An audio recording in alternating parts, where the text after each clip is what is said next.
दुःखस्य भवतो राजन भवाने वही कारणम। हे राजन, अपने दुख का तुम ही कारण हो।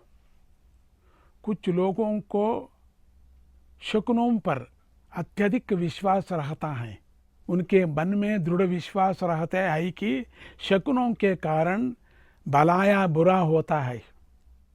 बिल्ली सामने आ जाए या छिपकली शरीर पर गिर जाए या बाहर जाते समय कोई पूछ ले कि कहाँ जा रहा है, तो इसे वे अच्छा शकुन नहीं मानते। अभी है ऐसा शकुन का विचार।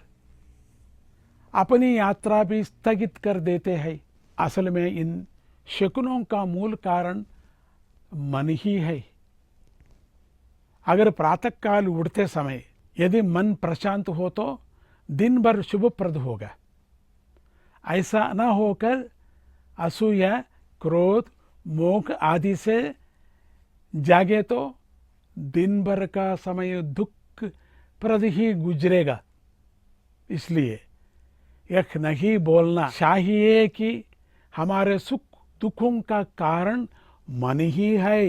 एक राजा था, उसे नींद से उठते ही अपने कमरे की खिड़की से उपवन के औदुंबर वृक्ष को देखने की आदत थी। एक दिन राजा को नींद से उठते ही एक भिखारी दिखाई पड़ा।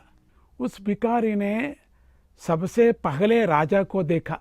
वो भिखारी को देखते ही राजा को बुरा लगा और उसने झट से अपना सिर हटा लिया। इस जल्दबाजी में राजा का सिर खिड़की से टकराया, चोट लगी। उससे राजा का क्रोध आया। उसने सोचा कि सबसे पहले उस भिखारी को देखने से ही उसे चोट लगी। उसने आगे पीछे सोचे बिना उस भिखारी को फांसी की सजा दे दी। यह जानकर वह भिखारी रोता हुआ राजे के पास आया और बोला, हे राजन, मैंने क्या पाप किया है? अपने काम पर अपने मार्ग में जा रहा था। आपकी दृष्टि में आ जाना मेरा अपराध नहीं है। आपका दृष्टि मेरा पर आया। हे प्रभु, मुझे क्षमा कर दीजिए। राजा ने कहा, सवेरे सवेरे तुम्हारी सूरत देखने के कारण ही मुझे यह चोट लगी। देखो, मुझे चोट लगी है इधर। अब तो तुम्हें फांसी के सजा मिलकर रहेंगी। सजा है, किंतु मरने से पहले तुम कुछ चाहोगे तो वह तुम्हें मिल जाएगा। क्या चाह, बोलो, क्या होना है? तब भिखारी ने कहा, हे प्रभु, मेरे मन में कोई इच्छा नहीं है, लेकिन एक निवेदन करना चाहता हूँ। आपको मेरी बात सुननी चाहिए। उसने फिर कहा, आप यह मान रहे हैं कि मेरी निगोड़ी सूरत को देखने से ही आपको चोट लगी है? राजा ने कहा, हाँ हाँ, यह सच है।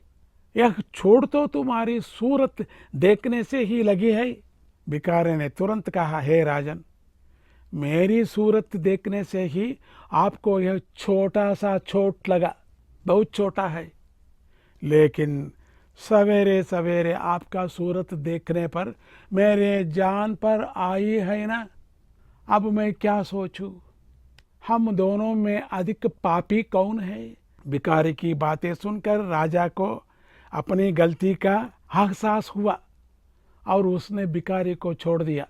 यह स्पष्ट है कि हमारे अच्छे बुरे के लिए हमारा मन ही प्रधान कारण है, ना शकुन या स्वप्न। जय गुरुदत्त, श्री गुरुदत्त।